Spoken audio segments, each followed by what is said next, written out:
Hello, everybody, and welcome to Powerful Stuff.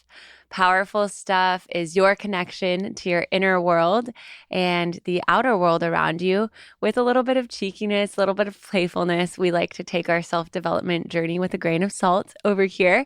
And I am your host, Meredith Baker. I'm a leadership coach helping entrepreneurs work on their sense of self-trust and inner confidence from the inside out. And Powerful Stuff also hosts live community experiences in LA and beyond. And I'm super excited for our episode today. If you're wondering how you can transform your self-limiting beliefs and upgrade your life, be fully seen, and help others do the same, this is the episode for you. I have Alexa Gray on. She is one of my former attendees of my Upgrade 12-week group coaching program for high-performing women to help women transform their self-limiting beliefs into self-trust and unshakable confidence and intuition from the inside out. And Alexa is the founder and CEO of Social Bloome, a boutique marketing and social media agency helping brands really shine and share their bright light in the digital space. And she's now actually helping people learn how to market themselves and be seen in that way as well, which is super exciting. And Alexa also has an amazing past as one of the first employees of Ollipop managing their social and marketing. And Ollipop is one of my all-time favorite beverages. I feel like I go through at least like 10 a week. Saved me from my Diet Coke days, but neither here nor there.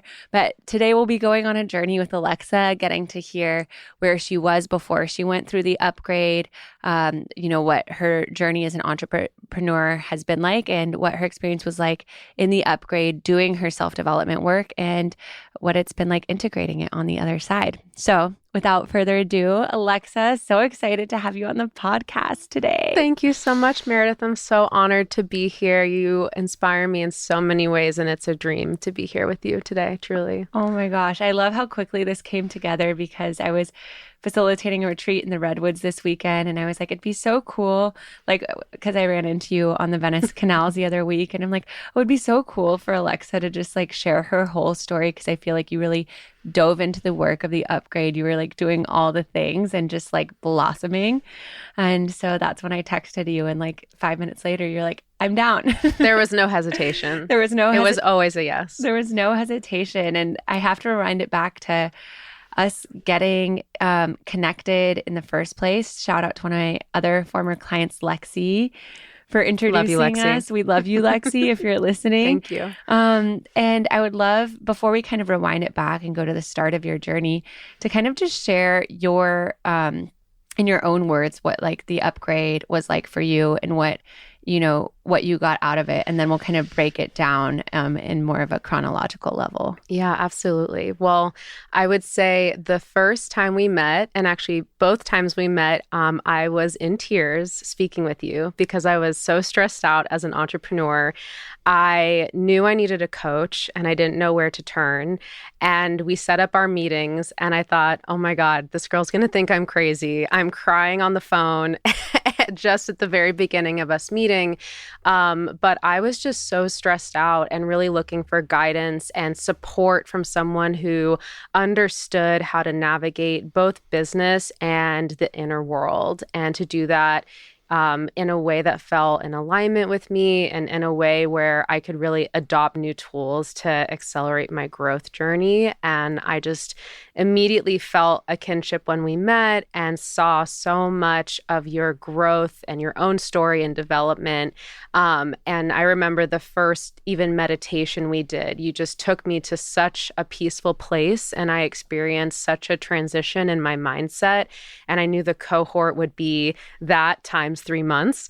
And so I said yes and wanted to see what that commitment would look like. And doing it in a group setting felt so right. And I was craving community and craving that leadership too from you, and just felt so safe to grow in that environment. So I came in feeling very stressed as an entrepreneur with two people working for me and working with various clients. And by the end of it, I just felt completely transformed and felt like I had really unlocked the person I always wanted to be. And it was such an amazing journey to feel all the layers in the process of getting there. Unlock the person you've always wanted to be. I love that so much. And I feel that you're like radiating with vitality and like, yeah, just like launching so many cool things in your own business and Thank you. bringing light to all the spaces that you enter. So yeah, to rewind it back, like, even before, we met when you were saying you were on your entrepreneurial journey, had two people working for you, were feeling stressed. Can you talk about like the few years before that? Because I know you had started an agency when you were 24. And then, Ollipop, you said, was your first salaried job.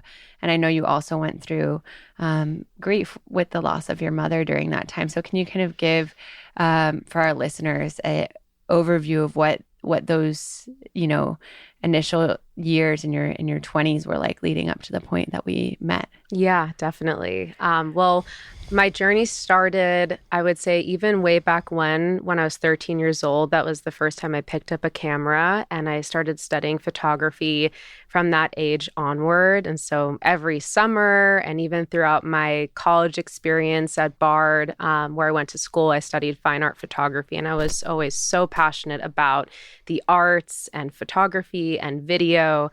And when I graduated, I was feeling really lost and felt like I didn't really know what I wanted to do with the skill anymore. And so I ended up just taking so many random jobs, from pet sitting to a mother's assistant, and eventually ended up working on set for companies like McDonald's and Miracle Grow, and realizing that just didn't feel in alignment with me, even though I loved seeing the scale and size of these amazing commercials and sets and learning how it was all put together. But there was a really clear hit and download, like, you're meant to work with brands you love and believe in.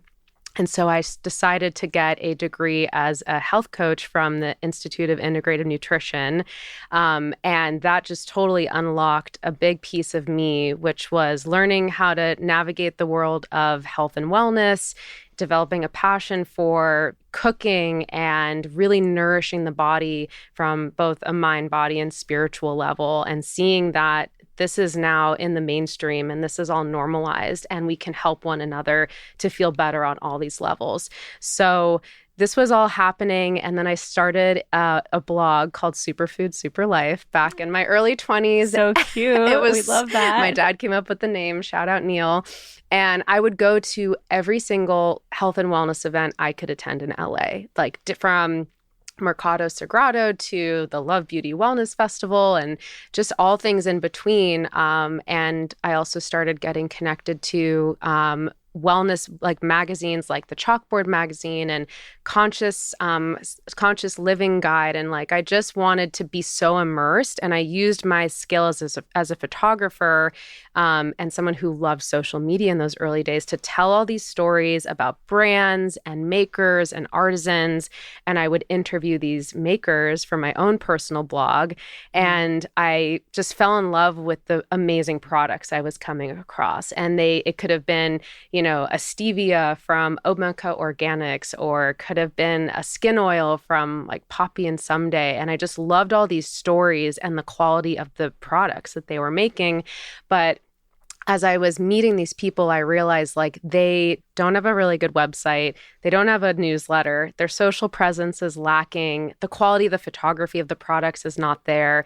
And so I pitched myself first as a photographer to say, hey, like, I know I've interviewed you for my blog, but I also do photography. Like, could I potentially shoot your products? And so people started saying yes. And then I started building websites on Squarespace and sending out newsletters for clients and ghostwriting and, connecting with influencers in the space and doing gifting. And both of my parents were very entrepreneurial. So I just saw how like they followed that fire and that curiosity. And even though I didn't have the formal training, I was just so hungry and passionate that I just thought to myself, like, I could teach myself anything I want to learn. And so long story short, ended up working with over 50 brands and individuals in the wellness space. I hired all my friends, which was a crazy idea, but I did it anyways. And I just like learned how to support businesses and brands from a social and digital marketing perspective. And I didn't really know what I was truly doing, even though I did have these natural skills and was just a naturally social person. So I was like, how do I just put all of that together? Yeah. But I didn't have like the formal business training. And then along came Ollipop, and I had worked with the co-founders, Ben and David, on their previous beverage venture, and then again on Ollipop. And then when I went in-house with them, it was just the most remarkable business journey and personal journey of having them support me as an individual, grow, within that company, and really just understand like what are the structures and formalities of business that, should be there to help accelerate the creativity and the development of a brand. So being there was like the perfect education that I needed that I didn't have in terms of like formal business training, matched with my fire and eagerness as an entrepreneur. So was with them for over 5 years and saw them grow from zero to a $200 million brand when I left. And now they're on track to do $500 million this year. And it's just amazing because those guys are remarkable and deserve all the success. And I was just so honored to like be around such high quality people that left such a mark on my life. And then when I left, I just knew I wanted to start my own thing again and bring all of the learnings into Social Bloom on that level. So that's the long story. That's a long story. Oh my gosh. I think I covered it all. And I did skip over the part about my mom, which is really important that I'll briefly go into, but she passed in 2019 and her name was Robin, and she was such a powerful boss babe, amazing entrepreneur, and we were best of friends. So losing her was a tremendous loss, and it really impacted my life. But when she passed, I remember thinking like, this is a sink or swim moment. Like there's so much pain that I felt like I could get lost in this forever. And then I just heard this voice inside, and maybe it was her voice, but it was like, there's also an opportunity here, and you can use this really intense energy and like transcend every block and every small thought and break through to the other side and just go for it and don't overthink. And I just kept following that and every day thinking like, how can I like live in her honor and like live in her legacy and be the bright star she always saw me as, even though I used to hide and keep myself very small and contained and I think suppressed at times. So when she passed, I just realized how life is so, it moves on very quickly, and that the time is now, and we shouldn't wait to build our dreams no matter what age we are or what skill level we're at. We can really call in the support. And it just transformed how I did everything from that moment onwards. Wow. What a like beautiful way to honor your mom too, by taking all of that pain and transmuting it into like your thirst for life and gifts for the world. And I can only imagine like what heartache and grief was like, and to hear that voice and to be like the time is now. I mean, what a incredible shift to come out of like such a painful experience of losing your mom. Yeah. And I know that so many go through this. And I think culturally, what I'm hoping to see is more spaces to talk about it and get the support that's needed, the coaching. I think that, there's so much room for growth in that area, and helping people to find themselves when they get lost or they lose a really important relationship in their life, and how to continue to define yourself, which we were also talking about, of like even leaving Ollipop and being like, who am I if I'm not the Ollipop girl? And like, right. After you've had a big business success at somewhere, it's like the courage you need to take the next leap, when it's like that can sometimes feel like that was your identity or what you're known for. Totally. I think that's why so many people will stay in things for maybe too long sometimes, whether it's a relationship or a job. There's so much identity and maybe even ego wrapped into it. And, and that, the world, I think, wants us to keep evolving, even past that sometimes, and to not be afraid. And I'm just so grateful that the time that I left Ollipop was such perfect timing, because I would never be doing Social Bloom, and I wouldn't, who knows if I'd have my own thing and like truly be pushed to do this. And it was the catalyst for building this like dream that I've always had. And so the scary walking through that fire and this scary experience of leaving, really like got me going onto the next chapter. And I'm just so grateful for that too. Wow. What an incredible journey, like, combining your different passions for social and health and starting that initial agency and that kind of leading, following the breadcrumbs of that leading you to Ollipop, and then returning to like those entrepreneurial roots of like, okay, it's time to grow again. And so can you kind of share where you were mentally when you and I met? Because I think your mom's passing was in 2019. Yeah. And so we met in the beginning of 2024. So like 5 years later, you had started Social Bloom and had 2 employees. Like what were the things that you were struggling with, or maybe like you could taste that next version of you, but you weren't accessing it? Like what was your mental space at that time? Yeah, it's such a good question. Well, so I had started Social Bloom in August of 23. And then I had my 2 employees. We had signed 3 clients at the time. And by the time we had spoken in the earlier part of this year, I was just really struggling with boundaries and saying no to clients if it was, they wanted to have more meetings, or, just even the way we were interacting. I felt myself like slipping away into the work again, and just kind of letting go of this healthy sense of self, and that like I'm in the driver's seat as well, and leading the Social Bloom team, interacting with clients. And I just felt very shaky and kind of wobbly. And I also felt like a big thing I had always worked on was this relationship I had with myself, with my identity, with my body, and just how I appeared to others, and really feeling like, just as a child or growing up in LA, there were so many pressures to look a certain way or be a certain way. And I think I felt, prey to those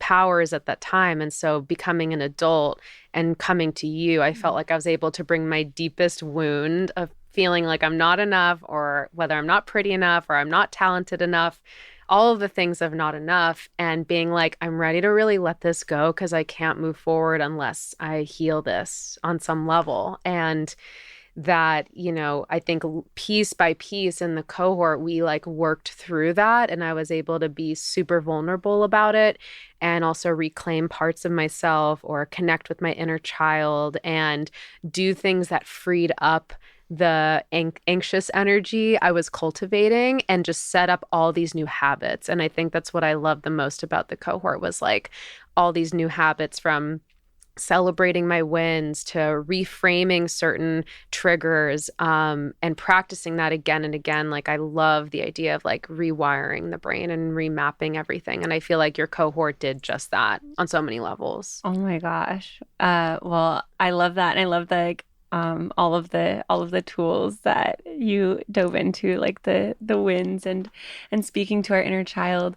And yeah, I mean, what an amazing thing for you to do, to like take the leap, because as an entrepreneur too, it can be so hard sometimes to even carve out that time for ourselves. And I know one of our first calls, like we talked about like balance, and even like making time for movement and social life, and let alone like carving out this time for personal development work, while you are running a business, managing 2 employees, being the face of the brand to, your client. So what like permission did you have to give yourself to like take the leap? And I know too, like, I think we talked about, not being sure if it was the right time or not. And then we had, a moment at Moss, the co-working space, where actually Savannah, who is in my second cohort, created it.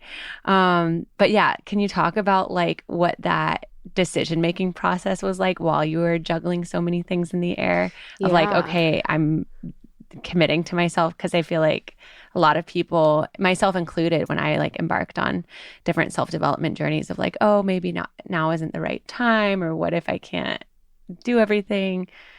Totally. I think being with you in person was incredibly powerful because I got to be around the other cohort members. And I think just hearing everyone's journeys of what they went through and transcended in their time with you was so powerful. And so meeting you prior, I like knew there was something special. But I think almost with every business, it's like different when you hear it from someone that's done the work, or like a client testimonial, or just how other people experience the brand. I don't know what that is, if it's just like you're seeing things from a different angle, but I saw myself through the eyes of so many of those other women, or what Savannah created. And I was like, Meredith can like help people like start like big ass businesses. So she's got it going on, but she also helps people on like the inner journey of finding themselves and going through difficult things and not getting lost and seeing the world through a fresh perspective. And I just felt like when I was in that group, that there was just this like immediate, like, I know I have to do this. This is for me. But I think it was through hearing those other journeys that really something clicked into place. And yeah, I think I like texted you right after and I was like, yes, done. Let's do it. Okay, come on. You know, all that, like, it just was an instant thing. But yeah, it was just an amazing thing to, like you said, I loved the consistency of meeting every week. I think that's where like really big growth happens. It's like maybe not this like one big day, but all of the consistent weeks of always showing up and doing the homework as best as I could, no matter what that was for that week. You know, I think sometimes people might look at a program and be like, well, I can't read all the books and I can't do all the homework, so I shouldn't sign up. But it was like, oh, I like walked into it and made it my own, and I still got so much out of it, even managing a business and still showing up. So I felt like I've kind of let go of perfection and have just opted in to that belief of like the small micro movements and habits will add up to big things, and like letting go of the perfectionism. And then I feel like I got the experience I was really looking for. Yeah, I love so much that you just said that, because like one of my quotes to live by is like tiny shifts over time equal big change. And that's what I tell all of the women in the upgrade. It's like not about, you know, especially if we all are like, you know, coming from like a high performance background, it's like wanting to get the A+ and do all the things and every single homework. And it's like, even with self-development, it can almost like we can weaponize it against ourselves that way, versus like I'm showing up and that's enough. Yeah. And like I'm receiving the wisdom or the medicine that I need to hear, simply like just by being here, by listening to another woman share and like having my own unlock from that. Yeah, I think that was one of the best experiences, was hearing everyone else speak and, you know, seeing like hearing someone share and then thinking to myself, oh, my other friend is going through something like that now, and I can better understand her because of what someone else shared in the group. And I think even just like in this post-COVID era of like people wanting to gather and to be together, like I just see this world where like we're all sharing gifts, and like that's the way of the future, is like more people just sharing their gifts with each other and communing as a group. And I think we're like a group species, and we're like meant to be with one another and to share. And that's like the magic and the potential, I feel like, of humanity too. So I feel like you created that on that level, and that it just amplifies the healing, and yeah, being witnessed in like your truth, from an unconditional place from others. It's just so powerful and like rare to find that. Yeah, absolutely. Like feeling and allowing yourself to be like fully seen, and still like getting that reflection back of you at your highest self from like other women that you admire. And yeah, can you kind of talk about what that was like, kind of starting to like open up in the group, and like what was coming up those initial weeks when we go through, you know, looking at excavating our patterns, excavating like the self-limiting beliefs that we were carrying, like what, you know, what was coming up during those times, and when were like the first clicks or the first shifts that you noticed in the upgrade for yourself, and how was that like manifesting? Yeah, I think that I noticed right away that I felt calmer just in my day-to-day life. Like things felt less chaotic and erratic. And I felt like so much of my anxiety, I was able to process that like within the group. So it almost stopped seeping into other moments in life because there was a therapeutic container that the group held. And so I just noticed immediately that I felt so much more capable of doing the really big and scary things. I even put up a quote on my wall and it says, "You must do the things you think you cannot do." And it's an Eleanor Roosevelt quote. And I just love that so much. And I felt like it aligned with everything we worked on because so much of what I'm doing now is like the things I really think I cannot do. And it's so powerful to have had you as a coach and the group like cheering you on into the darkness and into the unknown, because that is, I think, what we're afraid to do. But that it started to become more thrilling than scary. And it started to be something I looked forward to instead of like trying to avoid. And having been someone that was a true avoider and now be someone who's like, okay, how do I run as fast as I can into the unknown? Like, it's just such a vast difference of who I was as a person. And I just felt like I could always chat with you or expect to come into the group and know that like this is the time to clean out and pull any weeds of resistance that are like blocking the excitement to move into the unknown and into the next chapter. But I felt like I just noticed right away like a sense of calm, but also confidence, and like even coming to the group in like a different outfit or like certain meditations of imagining myself of where I would be in a year. Like it was so something so simple that you did was so profound, and it really allowed me to like quantum leap into that vision. And I was like, wait, I can totally do that. Like I just need to take the time to think through it. And I think you just had such a dynamic setup of tools that just helped me to finally start believing like, hey, this is possible, even if it's not here yet. And Yeah. to really like let go of any belief and of that's not possible, and to nurture my inner child who like is scared, and like even facing the deepest fears. Like I think Yeah. that's such a good one too. It's like when you face the deepest fear and you like realize you're like fine even when you face it, you're like, oh my God, I can like handle so much. Yeah, absolutely. Like I love that you brought up the deepest fear inventory. And it's so true. It's like when we can come to the rock bottom and sit there and like let our inner child know, okay, I'm like not going anywhere. Like we're here together and we will take the next step forward. That can be like the reassurance we need to completely like relax and allow ourselves to take the big swing, as you say. And so when you were converting, like, like you were saying, like the fear into like something thrilling, what were some of the first like shifts you did in your life or like actions that you took like during the upgrade, whether it was like boundary setting or leaps with clients or carving out time in your relationship? Like what were some of those first like data points that you were getting as you were diving in? Yeah, I would say, well, one of my goals was to make more quality time with my fiance, Brandon. And I felt like that was something that I noticed right away, is just like a greater awareness in that relationship that was so core and meaningful to my day to day. I also felt like I was just a lot more organized, like with my time. Like I just always told myself like, I'm not very good at time, or I'm always late. And I just noticed like, oh, I'm like early to things now, or You were early to the I podcast was early to the today. You beat podcast. me I'm here. like, I just felt like, I was like, oh, I'm actually like, maybe I am good with my calendar, and I can be like just so good at following up. And like these old beliefs that I'm not, like those started to fade away.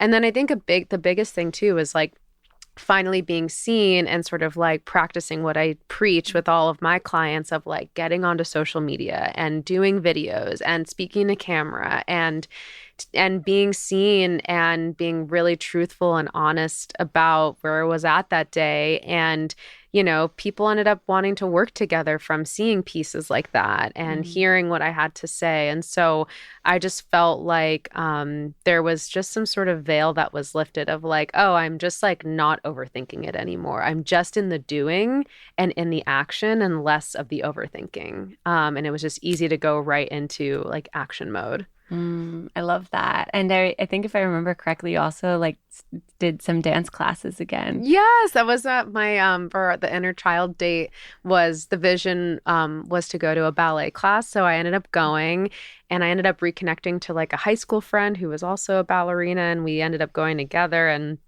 it was so beautiful and it's something I want to do more of. I think the hard part is like, okay, once you go through the cohort, like you get the upgrade, but how do you keep it up? There should be like there's like a whole how to keep it up, and you're so good at staying in touch on that stuff, but the integration, but like, yeah, ballet and dancing, it was like one of those things that just by doing that, like, it just like opened up a whole like portal inside of me. Like just that a couple of classes even was breaking like the constant routine of just work and being like, I'm so much more than my work, which I know has been like said on the podcast too, of like, everyone is so much more than like just your job, and to like really put love and time into those things and how it adds to like the whole garden of your life and that it's important to honor those things and explore new things or be a beginner again and not be like so hard and such perfectionist about everything. But yeah, that dance class like really set me free. Oh, I love great. that. I was like fluttering around. It was great.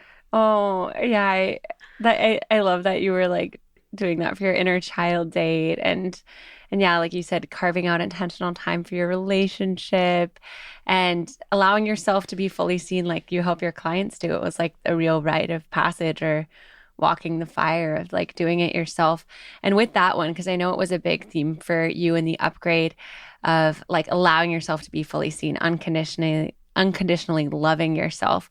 What was your internal journey in the upgrade as we were going through, addressing our patterns or self-limiting beliefs, understanding where little Alexa was coming from and like, what were the steps that were most impactful to you to get to that unconditional love place and then, allow yourself to be seen externally from that? Yeah, I think writing a letter to myself was really powerful and just like acknowledging like how far I had come or how beautiful I already was and that like I already was beautiful enough this whole time. I even remember like looking back at old photos where I was always so hard on myself and I think we can all fall prey to this of like overthinking and over criticizing ourselves from a photographic standpoint, which like also interests me. Like I love the power of photography, but also it's interesting how it can affect us psychologically. And it's like,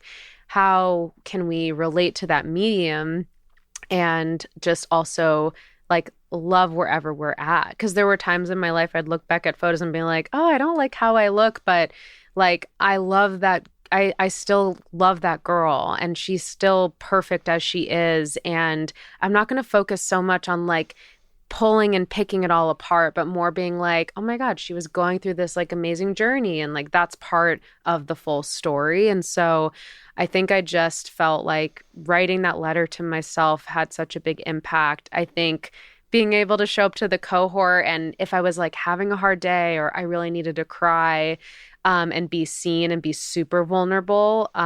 It just felt so good to be in a place that was safe to do that and where so many people were then like, we see you and we see your inner and outer beauty and to like hear that confirmation.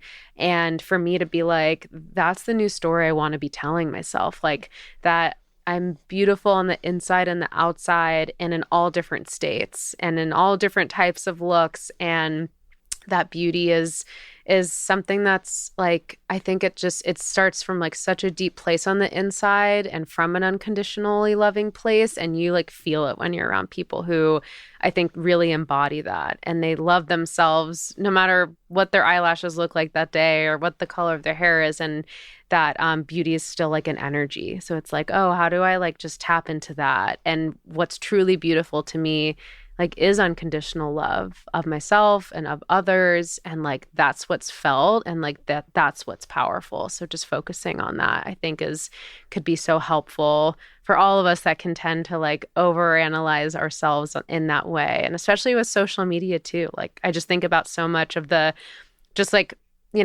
the existential thoughts on social media and like how can we use this technology for good? And that's something I talk a lot about and teach a lot about is like this isn't going away. So how do we have a healthy relationship with it? How can we relate to it in a way that serves us and that tech serves us instead of the other way around, and eradicating and turning anything else off that isn't serving like our highest good? And so helping people through that, because I think a lot of people are afraid to shine and share on social because it gives them the ick. But it's if they could just rewrite their relationship with it, then they could like use the platform for so many beautiful things or ways to connect. And so I don't know if I really answered your question, but Yeah. I hope that it's touched on some points that resonated. Totally. Yeah. Of the love letter to yourself, of like loving yourself unconditionally, regardless of what you feel like your hair looks like or whatever like looks like or comes across as. And then that kind of translating into the magnetism. And with and kind of on that note with social media, I know like I think it was either during the very end of the upgrade or right after, then you like launched your rebrand and put out the photos of yourself on social. Yeah, which you that said was right after. It was crazy. At the time was like edgy for you. And so and like now you're just like, okay, being seen all the time, like, and launched an amazing cohort for which was like your dream child when we had our initial discovery call of like you were working with brands, but you're like, I really want to help individuals learn how to like brand themselves. And then by the time the upgrade was over, you had launched your rebrand.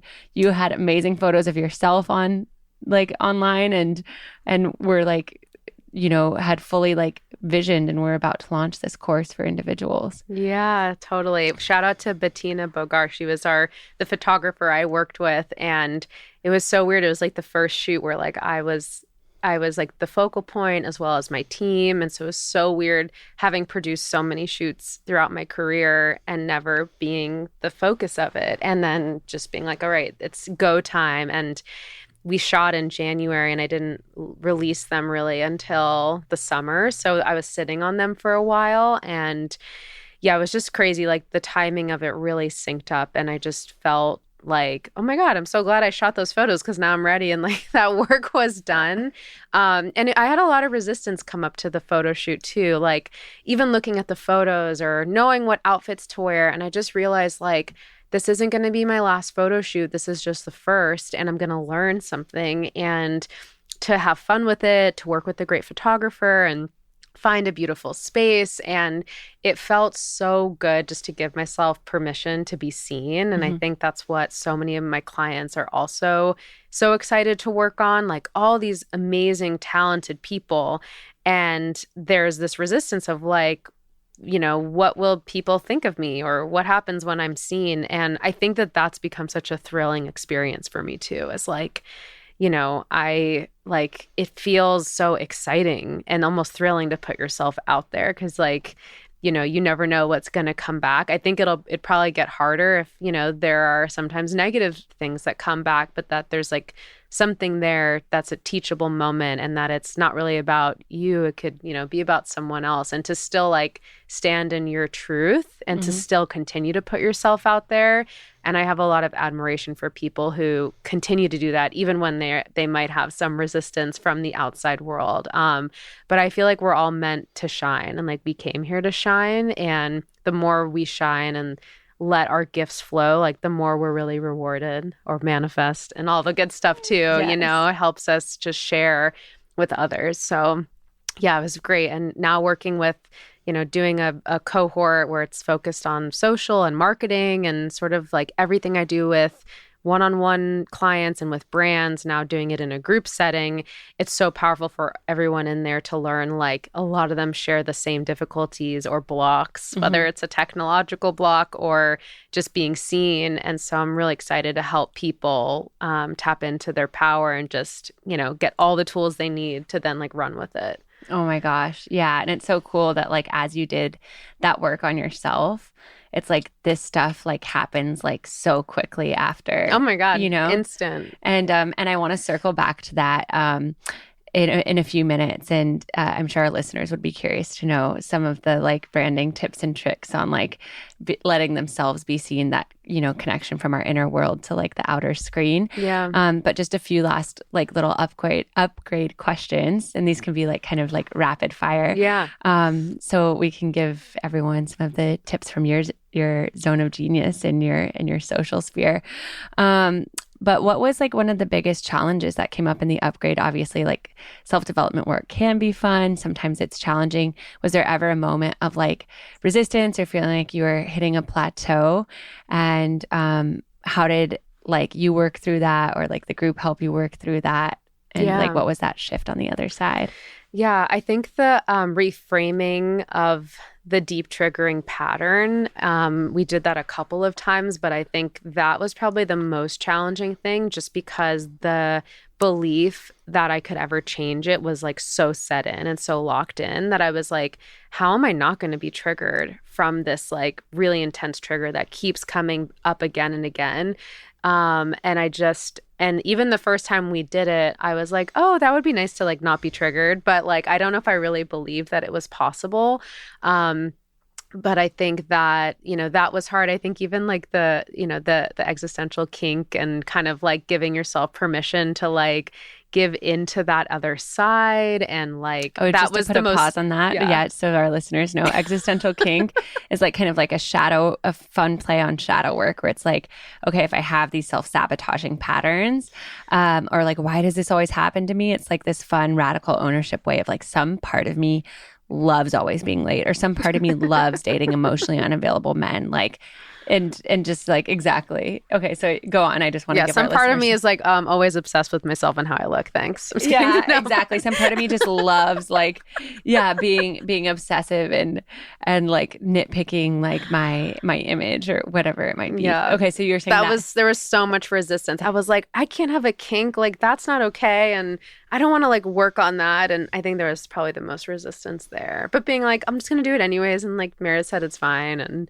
you know, it just was like, it was cool to lean into something that I had so much resistance on. But I also feel like it does give you permission to integrate the shadow. And then we all have shadows. And like, there is a message those shadows. There. Yeah. Fully. And so, yeah, with that one, I love that you're just like, I have resistance and I'm just going to do it anyways. And not have expectation around it, but just like see what happens. And then what was the thing that started to like change as you were just like, fuck it, I'm going to just do it? I think because in the group, you're practicing a new way of being, like, then it was just, I was able to take that out into the real world. Like, I was like, oh, I'm with the cohort members and in the group, I was like, oh, I'm sharing like the real visions of what I want, or I'm practicing the person I want to be, or I'm integrating the shadow. And so it just felt like really easy to then like go out into the real world and being like, I have my plan. Like, I now have my map of like how I want to navigate this when it comes up in the real world. So it was like almost like the cohort is like this practice space and this like incubation space where like throw anything at the wall, put anything out there. We're going to discuss it and dive into it. But then, you know, you kind of leave with like clarity and insight and, you know, having processed things so deeply. And then like when you're out in the real world, it's like, I just felt like I was pulling back on those experiences and things were not as triggering.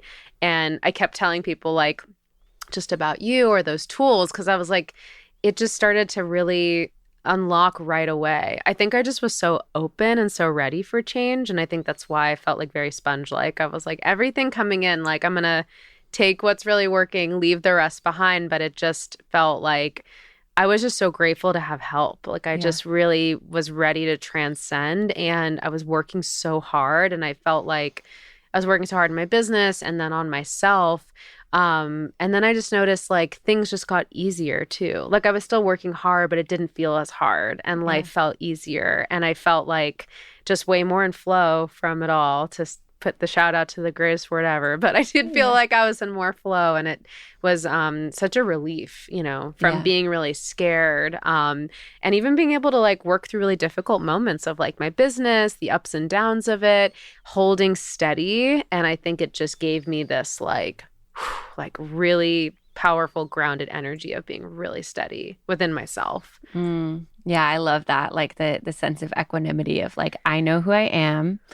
And regardless of what happens on the top, or I like to use this analogy of like, being the bottom, or that my friend Will told me many years ago, which I love, but like being on the bottom of the ocean, like our true essence. And then it's like unaffected by the weather of the top, where it's like, especially as an entrepreneur, it's so easy to like get caught in the weather of like the things happening, the emails coming in, like whether there's like stormy waves or whatnot, or even the middle of the ocean where it does like sway you a little bit, but like really returning down to like that core of like, I know who I am. I've got me. I'm going to get through everything. Yeah. And not overthinking things. I think that was something too where, and I see that with a lot of my friends that are, growing and ready to just do and be in the action mode of things. It's like, just don't ever think and create. Or I heard this line where it was like, create, don't consume, and that like we're in the era of consumption. So it's like, how do we transcend it? And I think it is through creation, and like, whether it is through the arts, which I think is such a good vehicle for it. But it could be through other ways too. And it's like just making things in the real world and creating things. I think it really just helps us like get back to where we are now and like not to overthink things and get stuck in the mind. And I think because that can be its own rabbit hole. And I think that I love that so many of your tips and tools just like brought me back out like into reality and into this like grounded space. And like I didn't get lost in the psyche. Like you were able to excavate the psyche, but then you always brought it back down to reality, which I always appreciated. I'm like, we do what we can at the end. Great. I love it. Okay. A few last like little rapid fire questions about your experience in it.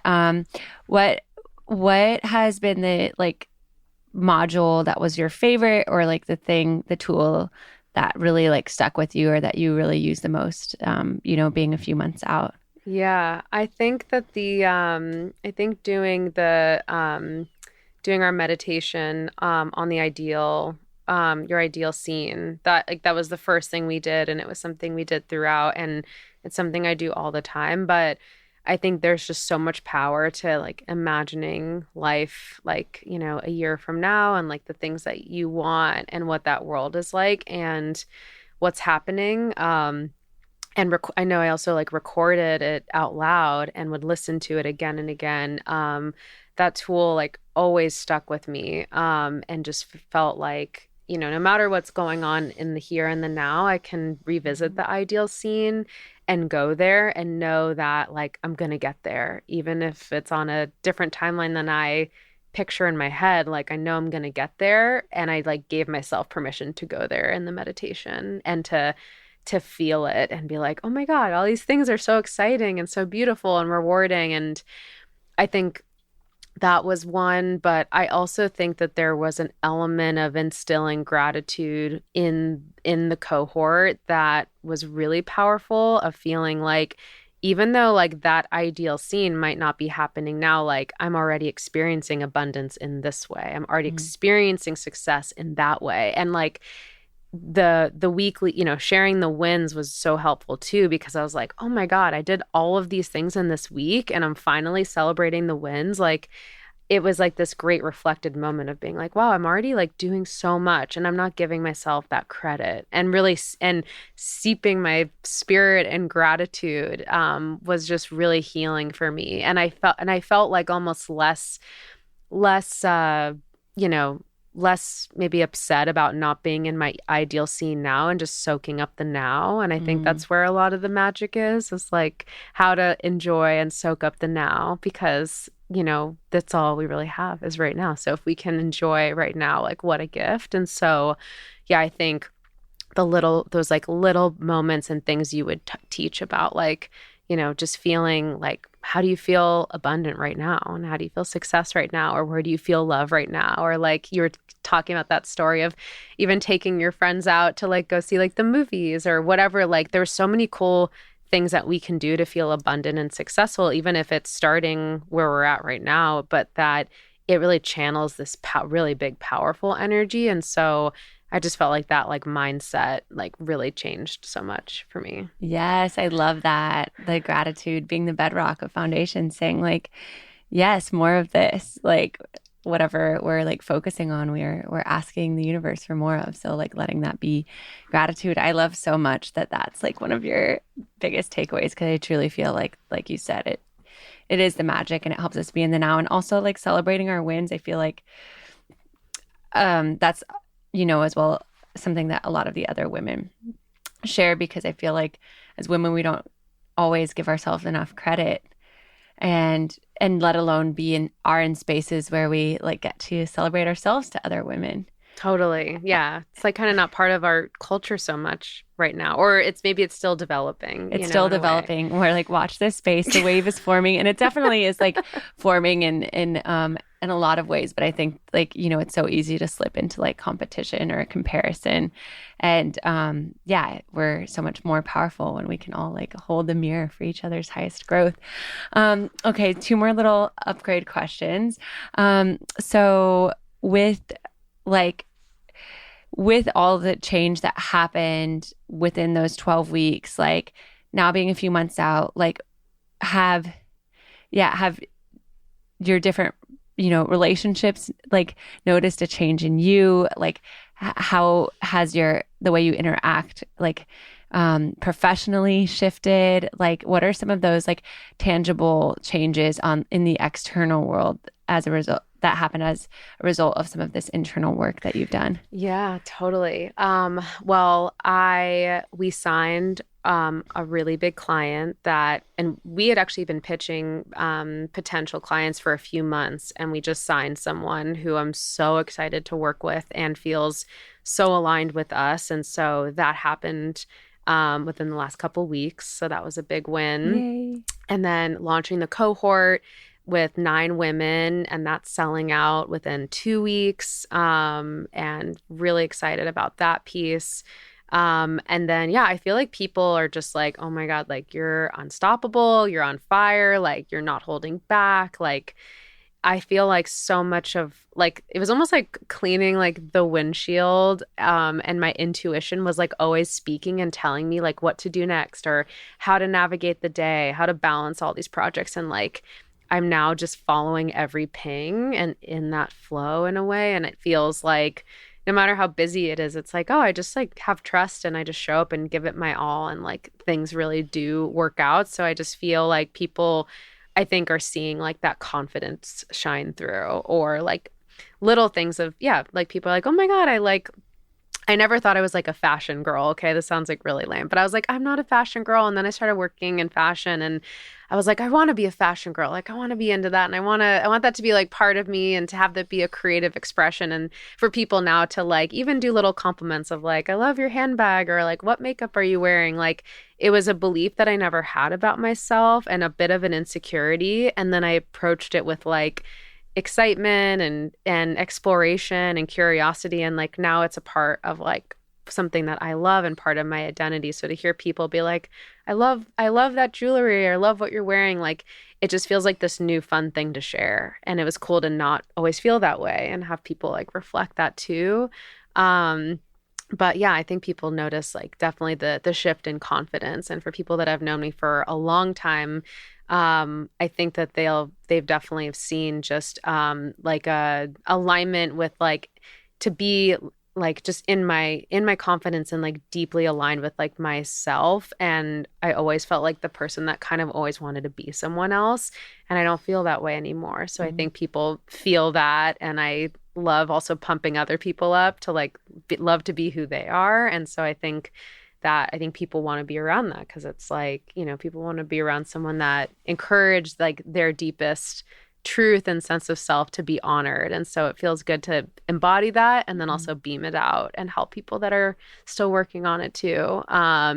But I don't know, the clothes look different, the like a little more makeup, a little more fun things, but also being like, we ran into each other this morning and I had no makeup on and was just walking my dog Charlie, and it was like fun to also just be like that and be natural, and like that it's all kind of beautiful even though it's different. So I think those are probably some of the things people are seeing or experiencing. Yeah, the full spectrum, like letting yourself be seen, letting yourself be a fashion girl. Why not? Yeah, launching your own group cohort of like now helping other people be seen.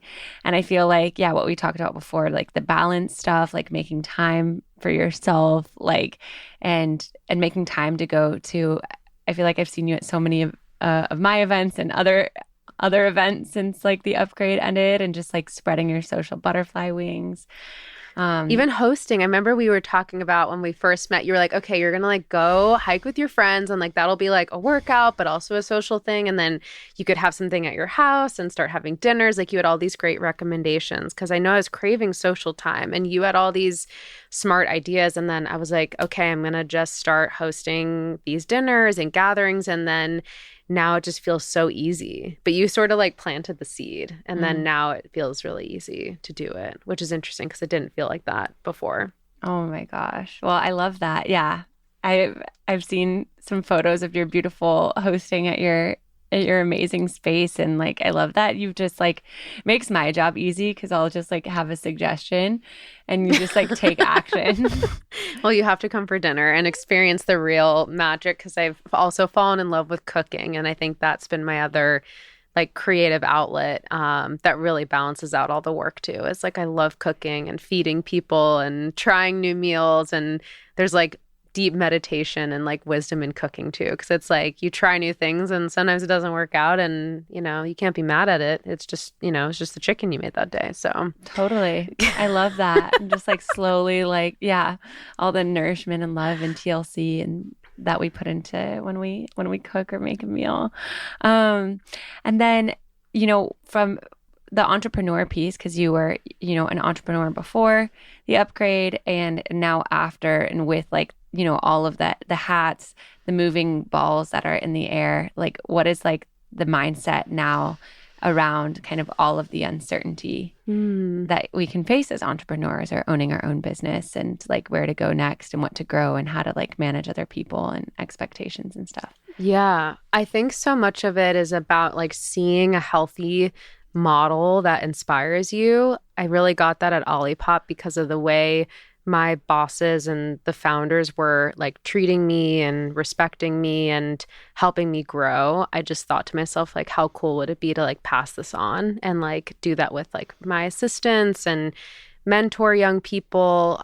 It was just like this new way of doing business almost. It was like, whoa, this like is not common in corporate culture maybe all the time or in business culture. So I think seeing and living the model was really powerful, but I think we can also see it on a TV show or read it in a book. But I think sort of locking in mentally to like, okay, this is what I want it to feel like. This is what I want my business to feel like. This is how I want to work with people through adversity. And I remember one of the biggest takeaways at Ollipop was this idea of adopting a growth mindset, which really like stays true and is one of the biggest tenets of I think how I do everything, which is like, you know, you're never failing, you're either learning or succeeding. And because I started to really lock into that framework, I just felt like, why would I not go out and try something? Because I'm never going to fail if I'm learning. And so I think helping my team through adversity, or even something like right before walking into this, we had like a little issue and I felt myself being like, oh, I was feeling upset. And it was like, no, this is like a teachable moment. I can still be honest, but this is like a great teachable moment. To be direct, but kind as a boss. And that's really the relationship I want to have with people. Even when troubling things happen, it's all an opportunity and it's all how you respond. Or if it's an email coming from a client and they're confused or something's happening, just like getting like not worrying too much, getting on a call, being open to feedback, always being open to evolving and learning. And yeah, just never stopping that process, I think, and not taking it too personally. Like, I think you can't take your work too personally because it's always evolving. And especially if you're the face of your brand, it's also important to create that distinction in that space. But I think what's been so helpful is like just assessing like what's working and what's not. And then at the end of each month, just trying to like let go of what's really not working, adopt more things that are working. And even asking my like team sometimes, like, what do you guys think? Do you think there's a better way to run this? Having really smart, really passionate people around you, I think really allows you to build your dream team. And I think people need dream teams to build their dream. And so for me, it started with having these two assistants because I actually was not so great at working all by myself. And so I knew that I was going to invest a lot of money into having a team, but we were going to just produce the most amazing work and be like unstoppable because they were helping me in the execution. And so that's what I want to do now in the cohort is like a lot of these freelancers and individuals feel so alone. But in this cohort, they finally have the experience of like having a team, having an advisor, having an assistant. And so I'm excited to see if that sort of works and that thesis, tests out because I think that sometimes when we just have the dream team, we're able to move so much more swiftly, the right people in the right place, and learning to delegate and like let go and be big picture, which I was always wanting to do and step back and out. And that's also thrilling now too, to be like, oh, the thing I've been wanting to do, I can finally do. But sometimes I do have to dive back into the weeds sometimes and look through the details and like, that's okay too. And just navigating it and letting sort of like my intuition be my guide. But I would say all of that collectively and influence from my parents and like their enthusiasm and fire to create something out of nothing, like that kind of all informs the work. Yeah, totally. And like you said, having the, those people around us who are inspiring, and also like having those moments of pause and like I would usually react in this way and like now I'm going to be curious, and like it can be a yes and of like allowing whatever emotion to come up and trusting that it will grow from it and trusting that it's all as it's meant to be and not letting it overthrow us, but rather just like processing and taking the lesson. Okay, last little upgrade question before we get to hear all that's on the horizon and some of your juicy takeaways for your own brand and cohort that you're launching. But what would you say to somebody who's like on the fence about joining the upgrade or like not sure, like how would you describe it to them and what would your advice be?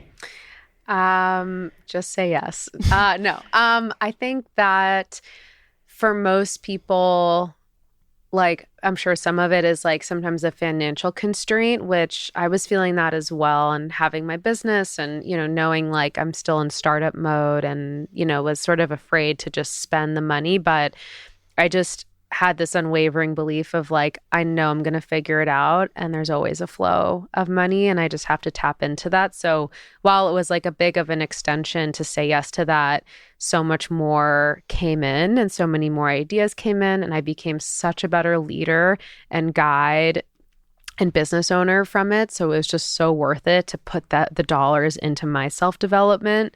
So I would just say that I wouldn't overthink it too much. And I do feel like with the financial piece that, it's kind of like when there's a will, there's a way. Even if you have to get creative, which I feel like I ended up doing, like I kind of leaned into more of my one-on-one clients at the time. And even though they were smaller scopes, I was like, oh, this is going to help me, with the coaching. And I just made it work and getting creative and stretching yourself for the things you really want. And there's never going to be like the perfect time, I think, to do anything or, to spend on the things that you want to spend on. So I think you have to like trust your gut, but if your gut is really signaling or, you go into Meredith's calls like in tears and like you probably need help. So I would say just, to lean in. But I think talking to people that had gone through the upgrade would be really cool for people to hear that experience too. Yeah, to have like more of that insight. Cause I know, that was what you and Elena got to experience. Like I love doing monthly meetups for women. At this point, there's like 25, 30 women who live in LA who have been through the upgrade. So amazing. and just having monthly meetups from women from different cohorts who have gone through it at different years, getting to link up. And I know like that day, both of you were like, okay, I'm doing it, which was really cool. And then in like 2 sentences on your own, like how would you just describe it to like somebody? So like, what is the upgrade? The upgrade is a portal into your potential and the safe space you've been craving to be seen in your highest self and to let go of any old layer that is ready to go and to create space for the new you to emerge and express yourself in the world. Oh my gosh, I love that. Maybe something like that. I could riff a little more, but that's the start. I'm definitely going to use a portal into your potential. A potential portal. I love that. That's so good. And I'm so honored. And yeah, thank you for like sharing in depth your experience in it, because like you said, it's like, it's such a unique thing that like happens, and it happens when everyone is like fully bought in and like committed to their growth and committed to showing up for the other women. And that's like where the magic has happened. And it's been so inspiring to see like you amongst the other women in the program. And like, yeah, one of, like you were saying, like some of our first talks were about being seen, and it's like, here you are like fully like out in the open, helping other people be seen like now, which I'm so excited for us to talk a little bit more about. So yeah, like now that we've really covered the upgrade and some of the inner work that you've done, what are the things that you're most excited about with your own cohort, your own group coaching program, and what are like a few of the Alexa secret sauce elements there that really help unlock people to allow themselves to be seen on social media? Such a good question. Well, I'm really excited because the cohort group has such a wide variety of members, from someone who's a graphic designer and has her own agency, to someone who owned a food company and sold her business and is now rediscovering herself, to a friend who is a model and an entrepreneur, to a photographer, to my friend who owns a hair salon. So just like, I love the multifaceted and dynamic people that are in it. And I love when I'm in a room with people with all different vantage points. Like, I think you get such a well-rounded perspective.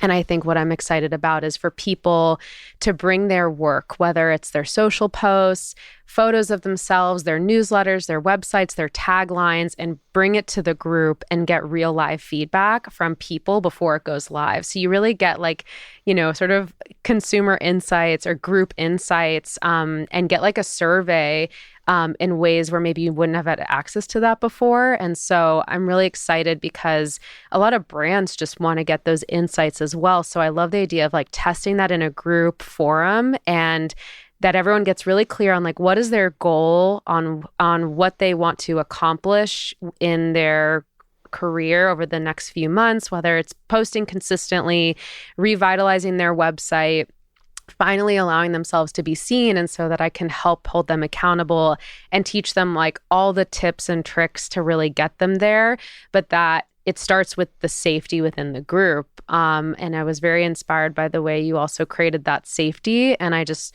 as I was looking around, I was like, I don't feel like this really exists in social media in this way, where there's also like a consciousness around social media of like, you know, doing the inner work, being true to yourself, having technology serve you and your highest needs instead of the other way around. And sometimes like growing on social media can feel kind of like clickbaity and intense. And so I was like, how do I create something that feels more like me and feels more like true and authentic? And so that's like what I'm excited about, is to like reframe the relationship with social so that it can really serve all these amazing people that are meant to take up more space online. And that's what I'm like hoping to see. And then in terms of like the secret sauce, I think that my background in photography and design definitely plays an element and a role into it. So like, I think I'm really good at helping people, you know, brand themselves or find a great graphic designer to work with, and like helping people sort of like package them up in a way that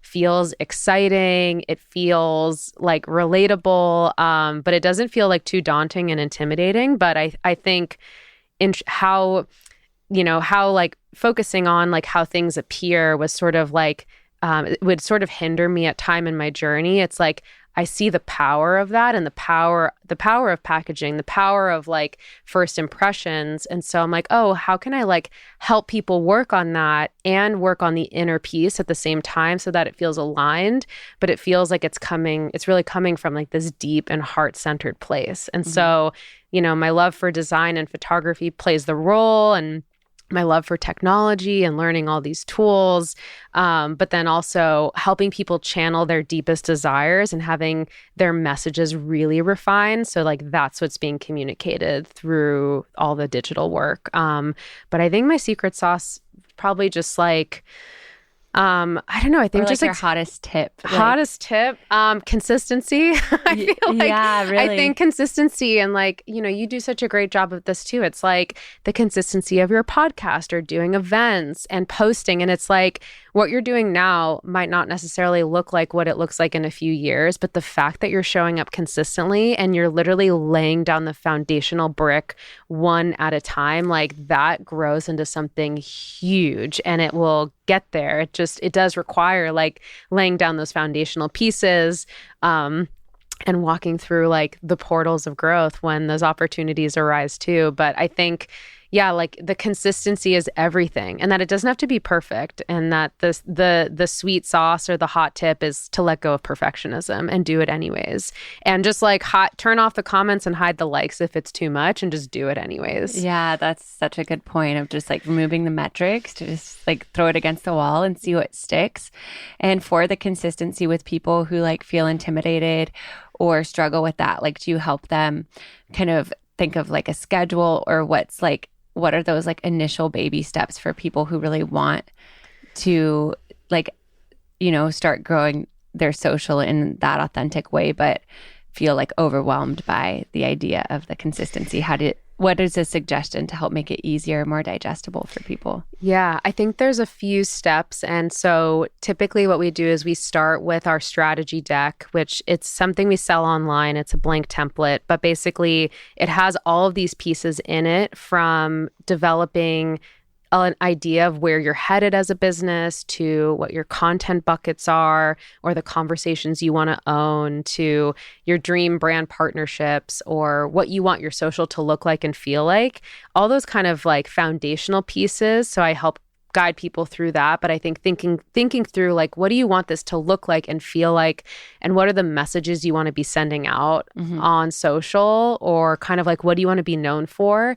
And then getting clear on grouping some of the content into those themes and those thematic buckets, I think is really helpful. And then setting a very attainable goal of like one post a week or one story a week, and trying that for a month, and then building upon that and again and again.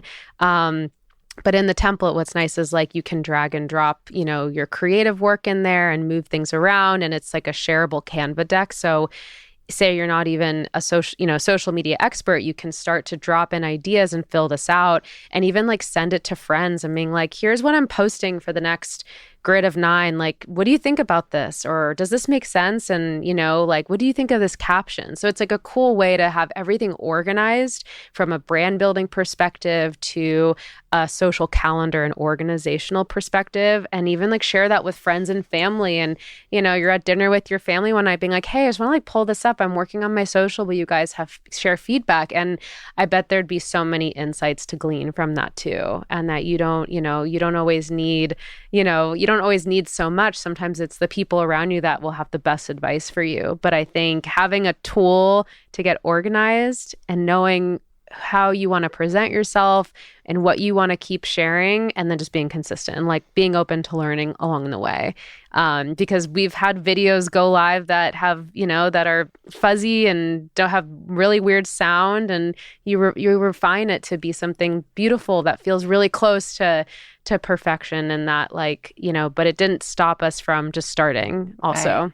Totally. Yeah. And just like letting it be okay to evolve and to grow. And you said a few times like having technology work for us versus the other way around. So like, what would your suggestion be there for people to develop a healthy relationship with social media, and to have it work, for them? Because I think for so many people, it can be like a love-hate relationship or, speaking from my own past personal experience, like there's so much that I want to share as a coach, but then sometimes it's like overwhelming, or I'll spend like 2 hours like putting something out there and it gets like 10 likes or something. And you're like, well, each like matters. And I did it for myself. And of course I've gotten a lot of like, community and clients and other wonderful things from social, but how do you help people like heal and own that relationship? Or I'm like, there's more I could say there. I love it. No, I think it's great. I think a lot of people struggle with this. I think the first thing is to unfollow anyone that makes you feel small or makes you feel like inadequate in any way. That it's like, bless them on their journey, but don't need to follow them. It's all good. Follow people that inspire you, excite you, light you up from the inside, and focus on that. Follow people where you're celebrating their wins too. I think also for people who are truly social media addicts, I used to have a firewall called Screen Zen, which is an app I downloaded. So every time I opened Instagram, like the firewall would pop up and it was like a little circle and it would say like, take a deep breath, or, go within, or whatever it was saying. And I was like, I do need to go within. Or it was like, do you really need to go online right now? And so that's for people that like really can't put the phone down. Like that's a technological app that's helping you use technology better and more mindfully.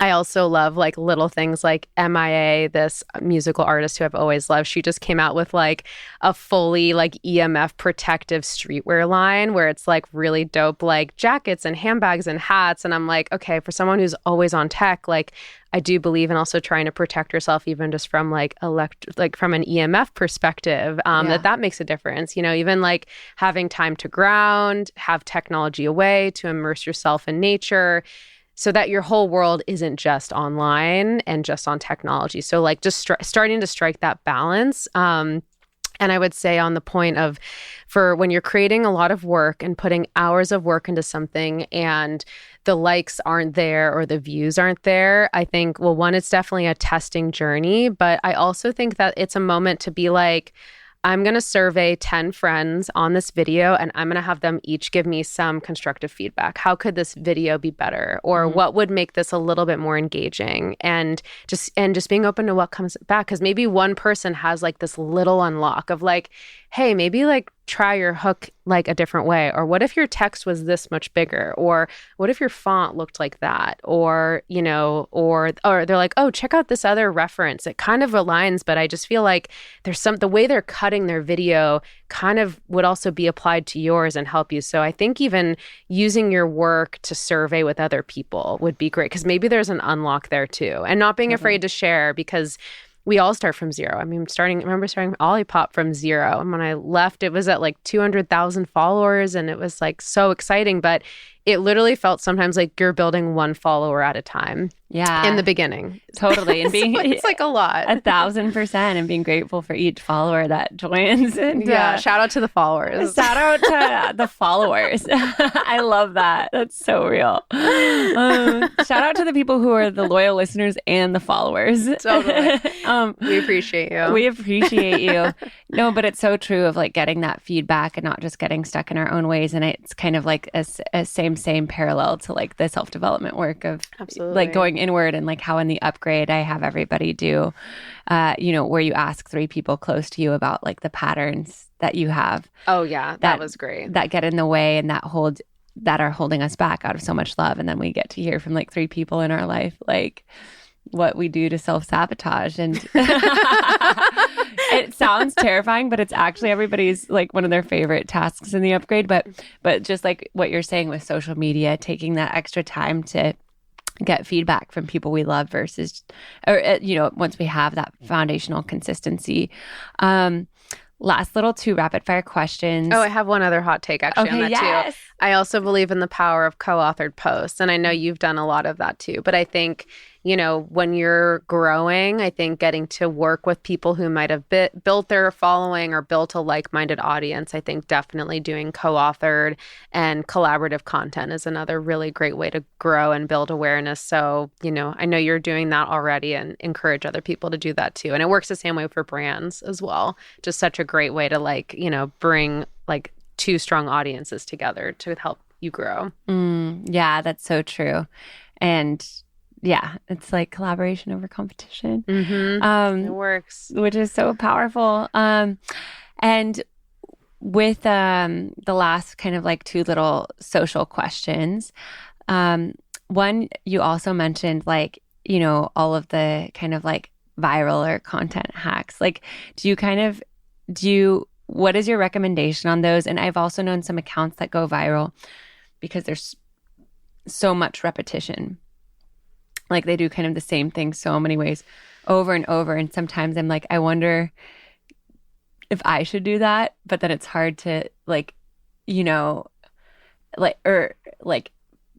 is the formula how to like make it feel authentic? Is that something you agree with? To what degree? Or like, you know what I mean? I think a lot of it's also about what's your end goal, because just because something's going viral doesn't mean like the business is doing well or the products are selling or they landed a brand deal. Like it's true. Like so much time, like, you know, maybe they're getting paid on YouTube if something goes viral, but like Instagram doesn't have that same setup where if your content goes viral, you get paid out from the company. So I think getting clear on like, what are the wins I'm actually after? If it's to sign clients, to sign brand partnerships, you know, to expand my business, like that's great.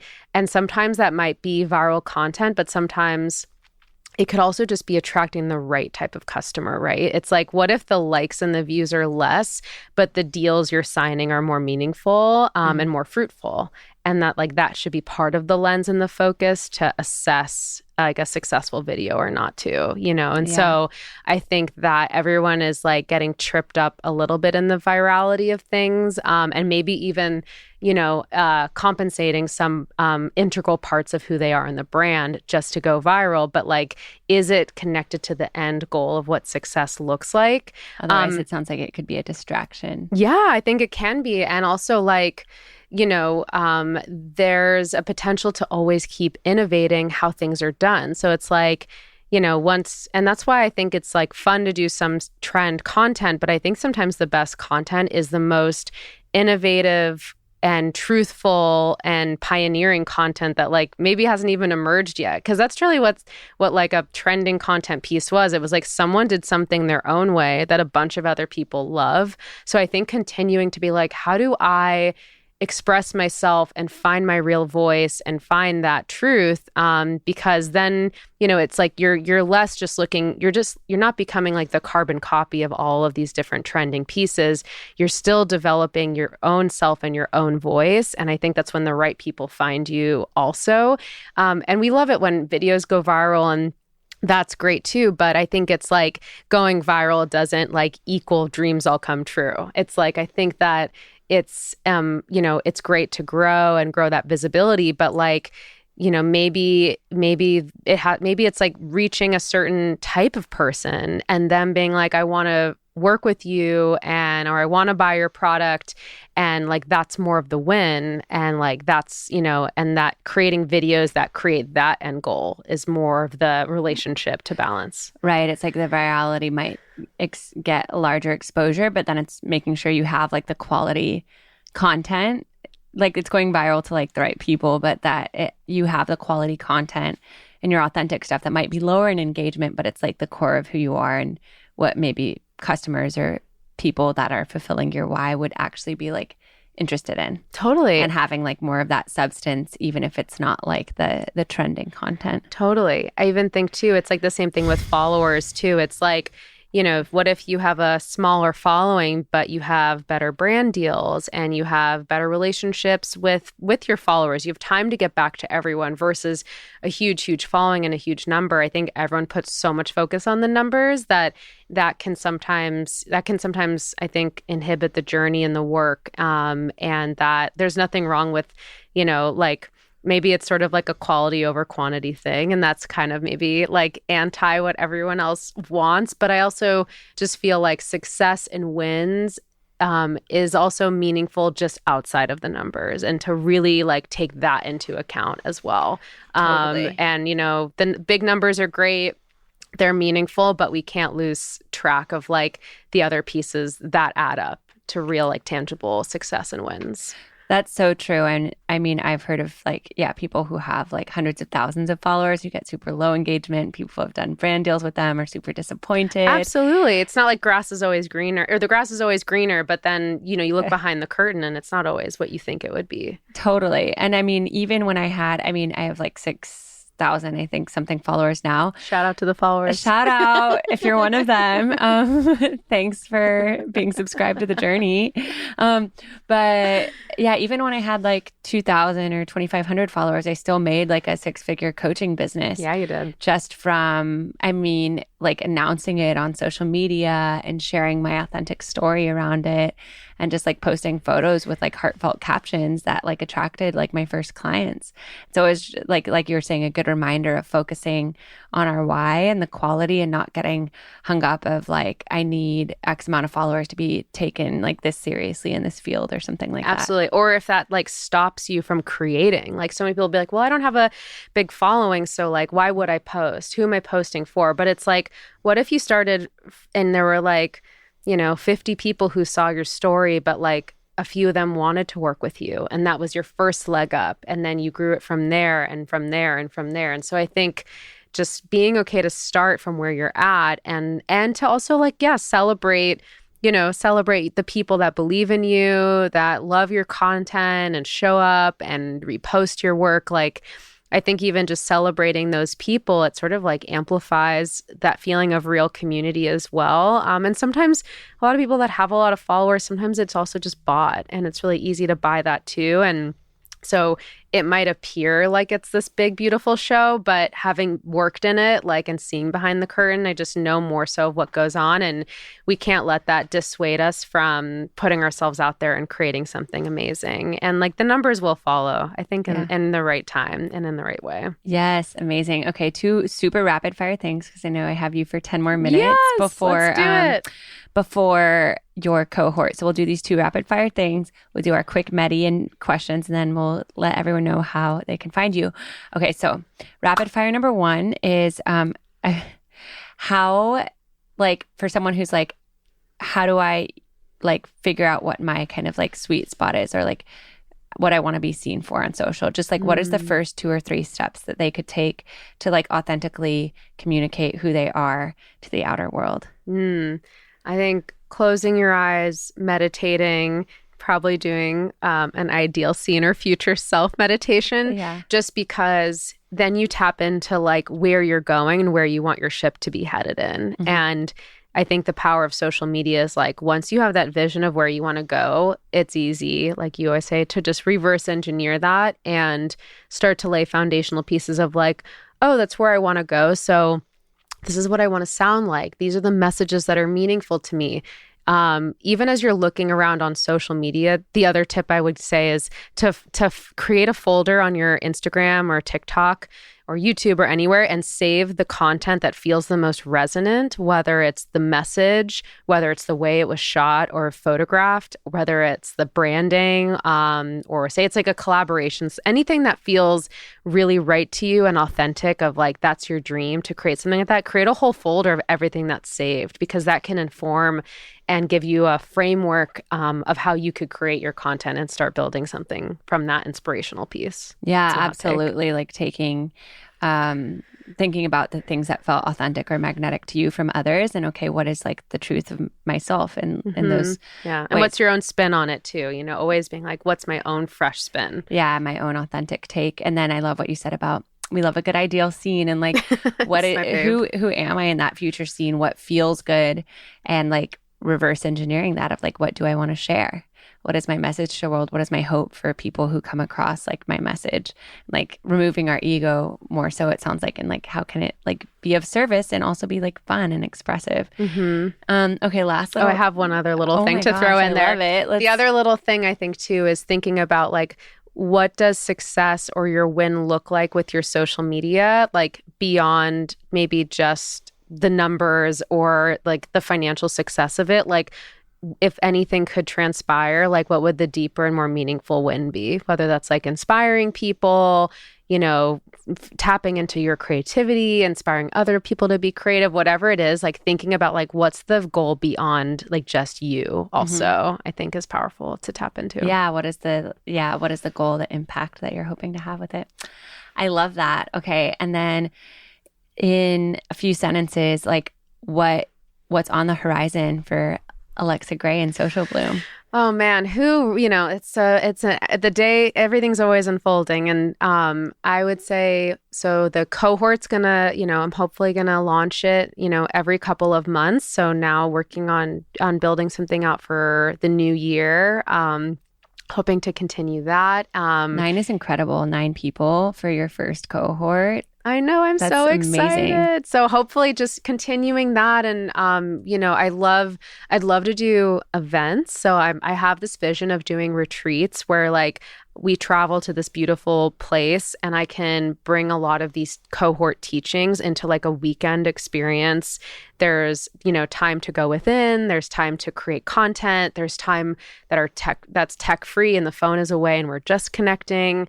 But I have this vision of like traveling the world and like teaching this in a group format in person over the course of a weekend. One of your ideal scenes when we first met. So yes. Throwing that out there. And then also have this vision of also getting a property or a house in the forest or somewhere beautiful, and actually inviting people up there, whether they're founders or clients, and doing like these really deep like integrative journeys of like creativity and brainstorming to like tap into the stories or messages that like do want to emerge in the marketing and on social media. So, and like I love working with founders and and people that are like the face of their brand. So currently in the works of, potentially moving towards that and like getting a place where it could be like the Social Bloom HQ in the forest where people can like come in and tap into their deepest journeys. And then still working and supporting brands. And so I'm really excited to just grow the agency and have more people working for me and with me and, build just like the most remarkable conscious social media agency the world's ever seen and see how many people we can help along the way. Oh my gosh, I love that. I'm here for the vision. Can't wait for the retreat. Can't wait to visit your cabin in the woods. Everyone's invited. And get the powerful stuff, Social Bloom experience. That's right. I know. Amazing. Okay, so we'll go into a quick little meditation. Perfect. And then we'll end out with some closing thoughts and where people can find you. Perfect. Okay, so if everyone wants to find a comfortable seat, feeling your hips on your chair on the ground, taking a deep breath in through your nose, filling it up, feeling it open your heart space, open your throat, open your third eye, open the crown of your head, and exhale, sending it down the crown of your head, your third eye, your throat, your heart, your navel, your hips, your root. Another deep breath in, expanding even taller, feeling your head grow even higher, and exhale, letting it go, arriving here into this present moment. And then third and deepest breath in, feeling your subconscious switch on, your thoughts fall away. And as you exhale, imagine your subconscious activating and traveling down from your brain into your heart space as you exhale everything out. And as you feel connected and like your brain is powered down, your subconscious is in your heart, just starting to notice what it feels like to be in your heart space today. Is it expansive? Is it tight? Or does it feel like nothingness? Just taking a few breaths there. And just as Alexa said earlier, envisioning what you're ready to be seen for. Who is that version of you a few months from now who's fully expressed? Who's fully acting anyway, regardless if fear is present or not? Who feels so much conviction about your message that you're ready to bring to the world? How is that version of you showing up in this vision?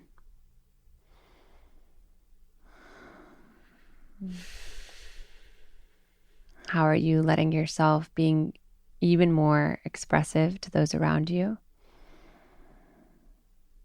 How are you letting yourself be even more of a conduit for this message you feel so deeply?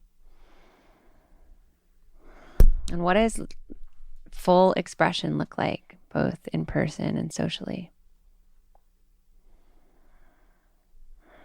And how does that version of you, what energy are they emitting, just feeling so confident from the inside out?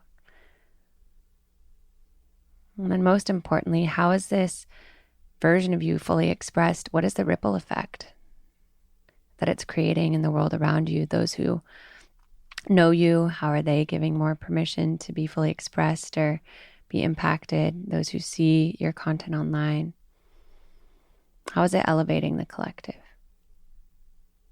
Maybe just getting a glimpse of that. And then looking that version of you in the eye, just noticing their energy, their expansiveness, and just asking them for the perfect next step. What is the tiniest baby step you could do right now to step into this vision? Trusting whatever comes up.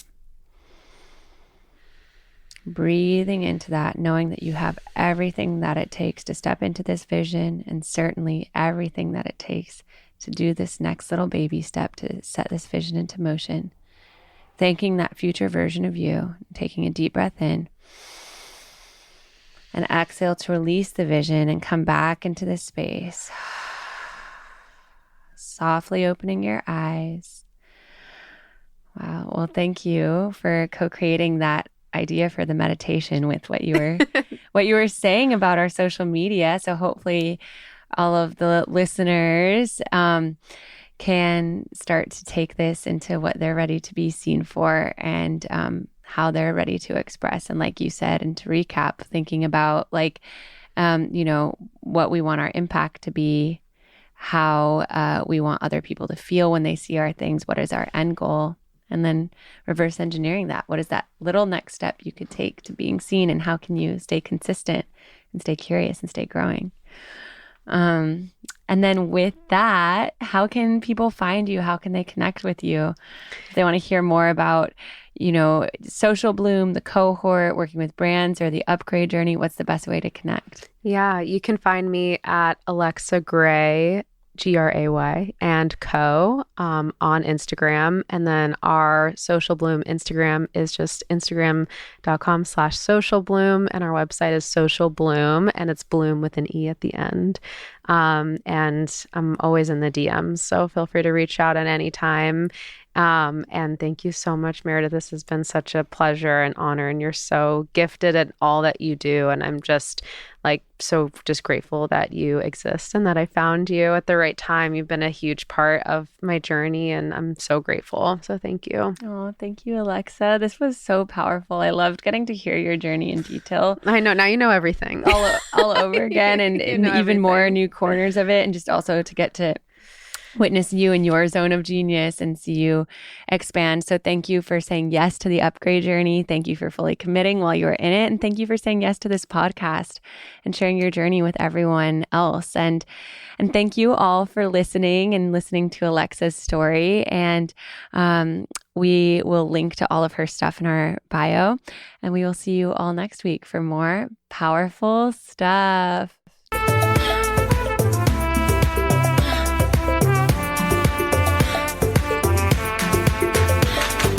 Hey, you. Thank you for coming on this powerful journey with me. I hope it was as powerful for you as it was for me. And if it was, it would mean the world to me if you rate, review, and subscribe to Powerful Stuff so I can keep bringing you the goods. We can keep going on this transformative journey together. And if there's powerful stuff that you want to share with me, with the Powerful Stuff community, tag us on Instagram at That's Powerful Stuff or The Meredith Baker. And I look forward to seeing you next week for more powerful